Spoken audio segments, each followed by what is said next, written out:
To share the QR code link of your current Wi-Fi network using an app in Samsung Galaxy S23 Ultra, swipe down the top of the screen and then tap setting icon, tap connection, and then tap Wi-Fi. Next, tap the settings icon next to your current Wi-Fi network and then tap quick share.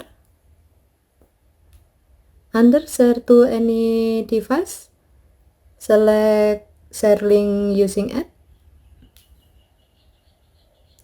and then select the app you like to use to share the link.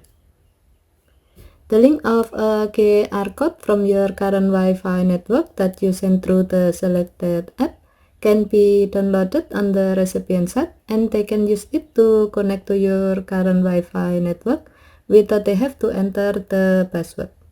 Okay, thank you for watching. Have a nice day.